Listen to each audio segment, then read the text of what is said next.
మన మధ్యన ఐకమత్యం అభివృద్ధి కావాలంటే, మనం ఇద్దరం కలిసి నడవాలంటే, ఒక విభజన రేఖ, వర్గీకరణ అనే విభజన రేఖ 30 ఏళ్ళుగా కొనసాగుతున్నది. ఆ అడ్డుగోడను ఒకసారి కూల్చేతాం, బెర్లిన్ గోడలాగా కూల్చేతాం. ఒకసారి కూల్చేసిన తర్వాత మనం ఏకమవుతాం. ఆ ఏకం కావడానికి కావలసిన ఆలోచన చేయండి తప్ప వర్గీకరణకు వ్యతిరేకంగా మాట్లాడితే సమాజం అంగీకరించాలి. కానీ మీరు ఇలా చెప్తున్నారు, కానీ ఆ సామాజిక వర్గానికి చెందిన చాలామంది నాయకులు నిన్న సభలో కానీ బయట కానీ చాలా సందర్భాలలో చెప్తున్నది ఏంటంటే, వర్గీకరణ అనేది భారత రాజ్యాంగానికి విరుద్ధం, రాజ్యాంగం యొక్క మూల సూత్రం సహజ న్యాయ సూత్రాలకు విరుద్ధం. ఇది ఏదైనా చేయాలి అనుకుంటే మీరు పార్లమెంటులో చట్టం ద్వారా చేసుకోవాలి, ఇది రాజ్యాంగ విరుద్ధంగా జరుగుతుంది అనే వాదన వాళ్ళు వినిపిస్తున్నారు. దీనిపైన మీరేమంటారు? అయితే ఇక్కడ చాలా స్పష్టంగా నేను చెప్పదలుచుకున్నది, వర్గీకరణ రాజ్యాంగ విరుద్ధం కాదు, రాజ్యాంగానికి వ్యతిరేకం కాదు. వర్గీకరణ అనేది రాజ్యాంగ మౌలిక సూత్రం. ఈ మౌలిక సూత్రంగా ఉంది గనుకనే బీసీ రిజర్వేషన్ 27% ABCDగా వర్గీకరణ జరిగింది. ఈ వర్గీకరణ రాజ్యాంగబద్ధంగానే ఉంది గనక తమిళనాడు రాష్ట్రంలో, పంజాబ్ రాష్ట్రంలో, ఇవాళ కొత్తగా రాలే ఇది, పంజాబ్ రాష్ట్రంలో 1976లోనే వర్గీకరణ జరిగింది.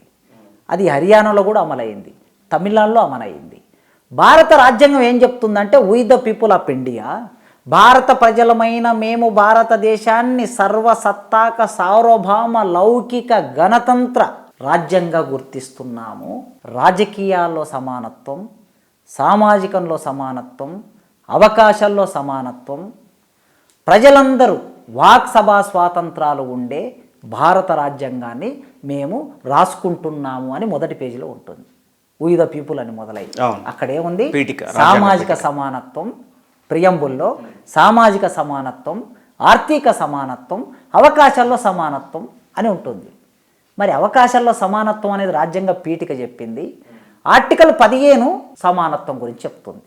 ఆర్టికల్ 16 ఉద్యోగాల్లో సమానత్వం, ఏ అవకాశాలు ఎవరైనా పొందవచ్చు, భారతదేశంలో పుట్టిన ప్రతి పౌరుడు ఉద్యోగాలు పొందవచ్చు అని ఆర్టికల్ 16 చెప్తుంది. కనుక రాజ్యాంగానికి లోబడి రాజ్యాంగ మౌలిక సూత్రంగా రాజ్యాంగ ఆత్మక వర్గీకరణ ఉంది తప్ప రాజ్యాంగానికి వర్గీకరణ వ్యతిరేకం కాదు. ఎవరైనా రాజ్యాంగానికి వర్గీకరణ వ్యతిరేకం అని అంటే, రిజర్వేషన్లు వ్యతిరేకించే వాళ్ళు ఏమంటారంటే, రిజర్వేషన్లు ఇవ్వటం కూడా రాజ్యాంగానికి వ్యతిరేకము అంటారు. రైట్, రిజర్వేషన్ల అంశం తీసుకొచ్చారు కాబట్టి, అసలు రిజర్వేషన్ సిస్టమ్ అనేది ఏ ప్రాతిపదికన పొందుపరచబడింది రాజ్యాంగంలో? అంటరానితనమా, ఆర్థిక సమానత్వం కోసమా, ఏ ప్రాతిపదికన? భారతదేశ రాజ్యాంగంలో రిజర్వేషన్లు అనేవి 1927 నుంచి చర్చ జరిగింది మేధావుల్లో, ఇంకా ముందు నుంచి కూడా. అంటే మనకి బ్రిటిష్ ప్రభుత్వ హయాంలోనే బరోడా మహారాజు రిజర్వేషన్లు ఇచ్చాడు, సౌ మహారాజు రిజర్వేషన్లు ఇచ్చారు. బ్రిటిష్ ప్రభుత్వమే స్వయంగా ముస్లింలకి, సిక్కులకి మొట్టమొదటి రిజర్వేషన్లు ఇచ్చింది. ఇదంతా ఒక చరిత్ర ఉంది. కానీ అంబేద్కర్ కోరిన, పోరాటం చేసిన రిజర్వేషన్లు అనేవి ఎప్పుడు వచ్చాయంటే, ఆయన ఏ ప్రాతిపాదికమైన అడిగాడంటే, ఈ దేశంలో మత ప్రాతిపాదికమైన రిజర్వేషన్లు ఇచ్చారు మీరు సిక్కులకి, ముస్లింలకి. కానీ నేను అడుగుతున్నది సామాజిక వివక్ష ప్రాతిపాదికన. వేల సంవత్సరాలుగా గుడికి, బడికి, సంపదకి, సమాజానికి దూరమైన నా ప్రజలు ఈ ప్రధాన స్రవంతిలోకి రావాలంటే, మీతో సమానంగా నడవాలంటే, మీతో సమానం కావాలంటే విద్యలో, ఉద్యోగాల్లో, రాజకీయాల్లో రిజర్వేషన్లు అవసరము అని కోరుకున్నాను. కనుక రిజర్వేషన్ల కమిట్మెంట్ ఏమిటి?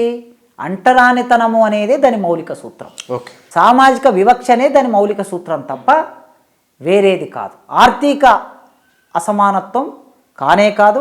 ఇవాళ కేంద్ర ప్రభుత్వం తీసుకొచ్చిన ఈడబ్ల్యూఎస్ ఏదైతే ఉన్నదో అది రిజర్వేషన్ ఫార్ములాకి వ్యతిరేకమైనటువంటిది. అందుకే రిజర్వేషన్ అనగానే అన్టచబిలిటీ, రిజర్వేషన్ అనగానే సామాజిక వివక్ష.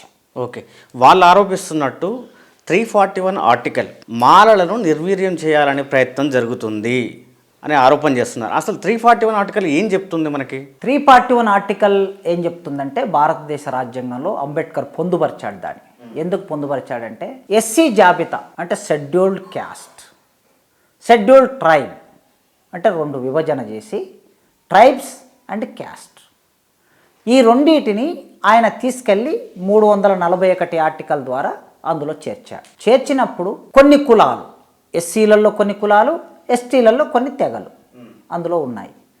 రేపు ఎప్పుడైనా ఎవరైనా ప్రాబల్యం ఉన్నవాళ్ళు మమ్మల్ని ఎస్సీలో చేర్చండి అనే డిమాండ్ తీసుకొస్తారు, మమ్మల్ని ఎస్టీలో చేర్చండి అనే డిమాండ్ తీసుకొస్తారు. ఇప్పుడు మనం వింటూ ఉంటాం, చాలామంది ఎస్సీలో చేర్చండి ఎస్టీలో చేర్చండి అని అడుగుతూ ఉంటారు. ఈ ప్రమాదాన్ని అంబేద్కర్ ఆనాడే గ్రహించాడు. గ్రహించి ఎవడు పడితే వాడు సింపుల్గా చేర్చకూడదు, దీంట్లో చేర్చాలంటే ఒక కులాన్ని ఇందులో నుంచి తీసివేయాలన్నా, అంటే షెడ్యూల్డ్ జాబితాలో నుంచి ఒక కులాన్ని ఇందులో కలపాలన్నా భారతదేశంలో ఉండే పార్లమెంటు 2 సభలు సమావేశమై చర్చించి మెజార్టీ ఆమోదించి రాష్ట్రపతికి పంపించి రాష్ట్రపతి గెజెట్ ద్వారా ప్రకటన చేయాలి అనేది ఆయన చెప్పాడు. అంటే ఇంక్లూజివ్ అండ్ ఎక్స్క్లూడ్, కలపటం తీసివేయటం, ఇది మాత్రమే 341 ఆర్టికల్ చెప్తుంది. ఇక్కడ ఇప్పుడు వస్తున్న ఆర్గ్యుమెంట్ ఏంటంటే 341 ఆర్టికల్ ప్రకారం వర్గీకరణ తప్పు అంటున్నారు. 341 ఆర్టికల్ వర్గీకరణ చెయ్యాలని, వర్గీకరణ వద్దని ఎక్కడ చెప్పాలి. 341 ఆర్టికల్ అనేది కలపటం గురించి తీసివేయడం గురించి చెప్పింది, ఒక భద్రత దానికి. అయితే ఇవాళ భారతదేశంలో ఉండే ఎస్సీల మధ్య ఉండే అసమానతల వలన, అవకాశాలను పొందటంలో ఉండే అసమానత వలన ఏం జరిగింది అంటే సుప్రీంకోర్టు 2 సంవత్సరాలు దాని మీద స్టడీ చేసింది. స్టడీ చేసి గుజరాతు, మధ్యప్రదేశ్, ఉత్తరప్రదేశ్, పంజాబు, ఆంధ్రప్రదేశ్, తెలంగాణ ఇన్ని రాష్ట్రాల నుంచి నివేదికలు తెప్పించుకున్నది. కొందరు ప్రైవేటు వ్యక్తులు చేసిన స్టడీస్ను కూడా తెప్పించుకున్నది, ఎన్జిఓలు చేసిన స్టడీస్ని తెప్పించుకున్నది. తర్వాత బాలగోపాల్ లాంటి ఒక పెద్ద మేధావి మన తెలుగు నేల మీద, ఆయన ఒక 5 వ్యాసాలు రాశారు వర్గీకరణ మీద. ఈ 5 వ్యాసాలను కూడా సుప్రీంకోర్టు తన తీర్పులో ప్రస్తావించింది. ఇవన్నీ ఎందుకు చేసిందంటే ఎస్సీలు ఎన్నడూ కూడా సజాయితీలు కాదు, అంటే వీళ్ళు ఒకే రకమైన లక్షణాలు కలిగిన వాళ్ళు కాదు. ఈ ఎస్సీలలో కూడా అనేక అసమానతలు ఉన్నాయి, ఎస్సీలలో కూడా అంటరానితనం ఉన్నది. అంటే ఒక మాదిగ వాడు డక్కలి వాళ్ళని తక్కువ చూస్తాడు, మాల వాళ్ళు మాదిగ వాళ్ళని తక్కువ చూస్తాడు, అట్లా వీళ్ళ మధ్యన కూడా అంటరానితనం ఉన్నది. అందుకోసమే ఈ అంటరానితనం ఉండటంతో అవకాశాలు సమానంగా పొందలేకపోతున్నారు. ఫలితంగా వర్గీకరణ చేసినట్లయితేనే ఈ అవకాశాలు అందరికీ సమానంగా అందుతాయి అనే ఒక ఆలోచనను సుప్రీంకోర్టు చేసి రాష్ట్ర ప్రభుత్వాలు ఆర్టికల్ 14, ఆర్టికల్ 16 రాజ్యాంగ మౌలిక సూత్రం అమలు కావాలంటే ఆ సూత్రం ప్రకారం వర్గీకరణ రాష్ట్ర ప్రభుత్వాలు చేసుకోవచ్చు అని సుప్రీంకోర్టు తీర్పు. కానీ వాళ్ళు చేస్తున్న ఆరోపణ ఇది సుప్రీంకోర్టు తీర్పు కాదు, ఇది మోడీ ప్రభుత్వం వెనుకుండి ఇప్పించినటువంటి తీర్పు. కాబట్టి ఇది మోడీ ప్రభుత్వం ఇచ్చిన తీర్పే తప్పితే సుప్రీంకోర్టు ఇచ్చిన తీర్పు కాదు. కాబట్టి దీన్ని మేము పరిగణలోకి తీసుకోము, దీన్ని వ్యతిరేకిస్తున్నాం అనే వాదన వాళ్ళు ముందుకు తీసుకొస్తున్నారు. ఎవరైనా వాళ్ళ వ్యక్తిగత అభిప్రాయాలు చెప్పుకోవచ్చు, దాంట్లో ఏం తప్పు లేదు, వాళ్ళ వ్యక్తిగత అభిప్రాయాలు. 2004 నవంబర్ 5వ తారీఖు నాడు సుప్రీంకోర్టు వర్గీకరణ చట్టాన్ని కొట్టేసింది. 2000 సంవత్సరంలో ఆంధ్రప్రదేశ్ ప్రభుత్వం వర్గీకరణ చేసి చట్టం తీసుకొచ్చింది. 4 సంవత్సరాలు అమలైంది ఆ చట్టం. 2000 సంవత్సరం నుంచి 2004 వరకు అమలైంది. 2004 వరకు అమలైనటువంటి చట్టాన్ని అదే సుప్రీంకోర్టులో 5 మంది జడ్జీలు కొట్టేశారు ఆ రోజు. మరి ఆ రోజు ఎవరి చేత కొట్టించారు? ఆ రోజు మన్మోహన్ సింగ్ ప్రధానమంత్రిగా ఉన్నాడు. గుడిసెల వెంకటస్వామి గారు మన్మోహన్ సింగ్ గారిని తీసుకెళ్ళి సుప్రీంకోర్టు మీద ప్రభావితం చేసి కొట్టేయించాడా? అంటే సుప్రీంకోర్టు న్యాయమూర్తులకి ఒక ఆలోచన ఉండదా? సుప్రీంకోర్టు న్యాయమూర్తులకి ఒక విచక్షణ ఉండదా? 7 మంది న్యాయమూర్తులు రాజ్యాంగ ధర్మాసనం చేసిన పరిశీలన అది న్యాయం కాకుండా పోతుందా? అయితే ఒక కేసు ఏదైనా సరే కోర్టులో ఉన్నప్పుడు ఆ కోర్టు తప్పనిసరిగా కేంద్ర ప్రభుత్వం యొక్క అబ్జర్వేషన్స్ అడుగుతుంది, వాళ్ళ పరిశీలన అడుగుతుంది. దీని యొక్క ఇంప్లికేషన్స్ ఏముంటాయి సమాజంలో అనేది కోర్టు ఆలోచిస్తుంది. ఆలోచించే క్రమంలో కోర్టు ఏం చేసింది? సెంట్రల్ గవర్నమెంట్కి నోటీస్ ఇచ్చింది, తెలంగాణ గవర్నమెంట్కి నోటీస్ ఇచ్చింది, ఆంధ్రప్రదేశ్ గవర్నమెంట్కి నోటీస్ ఇచ్చింది, పంజాబ్ గవర్నమెంట్కి నోటీస్ ఇచ్చింది. అందరికి నోటీస్ ఇస్తే ఆయా గవర్నమెంట్లు ఏమి ఇచ్చాయంటే వర్గీకరణ చేసుకోవటం మూలంగా మాకు ఎలాంటి అభ్యంతరం లేదు, వర్గీకరణ చేసుకోవచ్చని అఫిడవిట్ వేశారు అన్ని గవర్నమెంట్లు. స్వయంగా రేవంత్ రెడ్డి గారే నేను అడ్వకేట్లను పెట్టి అఫిడవిట్ వేయించానని చెప్పాడు, ఆయన వాదింపజేశానని చెప్పాడు.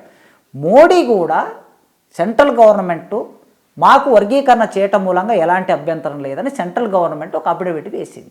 అంతకు మించి మోడీ యొక్క పాత్ర అక్కడ ఉంటుందని అయితే నేను అనుకోను. అయినా అసలు మోడీ వర్గీకరణ కావాలని అనుకున్నాడు అనుకోండి, వర్గీకరణ అనేది సామాజిక న్యాయం అయినప్పుడు వర్గీకరణ తీర్పు ఎట్లొచ్చింది అనేది అనవసరం కదండి. నువ్వు సామాజిక న్యాయం అని నువ్వు అంగీకరిస్తావా లేదా? తీర్పు మోడీ ఇచ్చాడా, చంద్రచూడ్ ఇచ్చాడా, ఒకరు డిఫర్ అయ్యారా అనేది చర్చే కాదు. నీవు వర్గీకరణనే అంగీకరిస్తలేవు, అంగీకరించినప్పుడు టెక్నికల్ విషయాలు నీకెందుకు, తీర్పు ఎవరు ఇప్పించారనేది నీకెందుకు? కనుక సామాజిక న్యాయం కోరుకునే వాళ్ళందరూ వర్గీకరణ కావాలంటున్నారు. కన్నబిరాన్ అన్నారు, బాలగోపాల్ బాలగోపాల్ గారు కావాలన్నారు, వర్గీకరణ కావాలని రాశారు. ఆయన గద్దరన్న వర్గీకరణ కావాలని పాటని రాశాడు. వెయ్యర వెయ్యి దండోర, మానవ హక్కుల దండోర, అధిక హక్కుల దండోర, ఏమి లేనివాన్ని ఏ అందం, కొద్దిగున్నోన్ని బి అందం, మరికొద్దిగున్నోన్ని సి అందం అని పాట రాశాడు గద్దరన్న. 95లో రాశాడు ఆయన. గద్దరన్న వర్గీకరణను కోరుకున్నాడు. ఇంతమంది వర్గీకరణను కోరుకుంటే సమాజంలో ఉన్న మేధావులందరూ వర్గీకరణను కోరుకున్నారు. మరి నీవెందుకు వ్యతిరేకిస్తున్నావు వర్గీకరణను? అర్థం కావాలి కదా. వర్గీకరణను వ్యతిరేకించిన పార్టీలు ఏమైనా ఉన్నాయా? టీడీపీ సపోర్ట్ చేసింది, టీఆర్ఎస్ సపోర్ట్ చేసింది, కాంగ్రెస్ సపోర్ట్ చేసింది, బీజేపీ సపోర్ట్ చేసింది, మావోయిస్టు పార్టీ సపోర్ట్ చేసింది, అందరూ సపోర్ట్ చేశారు. మరి నీ వర్గీకరణ వద్దంటున్నావు కదా, నీకు ఎవరైనా సపోర్ట్ చేస్తున్నారా? ఏ పార్టీ అయినా నీకు సపోర్ట్ చేసిందా? వర్గీకరణ ఉద్యమం జరిగితే నిజాం కాలేజ్ గ్రౌండ్లో, జింకానా గ్రౌండ్లో సభలు జరిగితే ఆ సభల్లో మేధావులు అందరూ వచ్చి మాట్లాడారు. అగ్రకుల మేధావులు మాట్లాడారు, కమ్యూనిస్టు మేధావులు మాట్లాడారు, ప్రగతిశీల మేధావులు మాట్లాడారు, ప్రజాస్వామికవాదులు మాట్లాడారు, అన్ని పార్టీల నాయకులు వచ్చారు. మరి నీ సభ విని ఎవరున్నారు? నువ్వు సామాజిక న్యాయం నీ ఉంటే సామాజిక న్యాయం నాయకులు ఉన్నారు కదా, వివేక్ వెంకట సాయి ఉన్నారు, నాయకులు అంటే నేను అంటున్నాడు వేరే కులం వాళ్ళు ఉన్నారా, వేరే పార్టీల వాళ్ళు ఉన్నారా? నీది న్యాయం అయితే నీ వైపు నిలబడాలి కదా సమాజం అంతా. వర్గీకరణ న్యాయం అని సమాజం అంతా నిలబడింది. మరి వర్గీకరణ నీ వద్దంటే నీకు సమాజం నిలబడిందా? నిలబడాలి. ఎన్నడూ కూడా ప్రతిఘాతక ఉద్యమాలు వస్తూ ఉంటాయి. బీసీ రిజర్వేషన్ వద్దన్న వాళ్ళు ఉన్నారు, కావాలన్న వాళ్ళు ఉన్నారు. ఎస్సీ రిజర్వేషన్ వర్గీకరణ వద్దన్న వాళ్ళు ఉన్నారు, కావాలన్న వాళ్ళు ఉన్నారు. అయితే న్యాయం ఏమిటి అనేది ప్రశ్న. కానీ ఈ విషయంలో ఒక స్పష్టత ఇవ్వండి సార్. కొంతమంది నాయకులు పరస్పర దూషణలు, వ్యక్తిగత దూషణలు, ప్రజలు కూడా అసహించుకునే విధంగా పోటాపోటీగా చాలా విడ్డూరంగా చూసే వాళ్ళకు కూడా జుగుప్సాకరంగా చేసుకుంటున్నటువంటి వ్యాఖ్యలు, వీటి వలన సామాన్యంగా గ్రామాలలో నివసిస్తున్నటువంటి మాలామాదిగల మధ్య తీవ్ర అగాధం, అంత వాళ్ళ మధ్యలో ఒక శత్రుత్వం పెరిగే అవకాశం లేదా? ఖచ్చితంగా మీరు మంచి ప్రశ్న వేశారు. ఎవరైనా సరే ఒక అంశం ఆధారంగా మాట్లాడాలి, ఒక సమస్య ఆధారంగా మాట్లాడాలి, ఒక సిద్ధాంత ప్రాతిపాదిక మీద మాట్లాడాలి. ఇక్కడ సమస్య ఏమిటి? వర్గీకరణ. ఎస్సీ రిజర్వేషన్లు వర్గీకరణ అనేది సమస్య. ఈ సమస్య ఆధారంగానే ఆర్గ్యుమెంట్ ఉండాలి. అది వర్గీకరణ కోరుకునే వాళ్ళైనా, వర్గీకరణ వ్యతిరేకించే వాళ్ళైనా.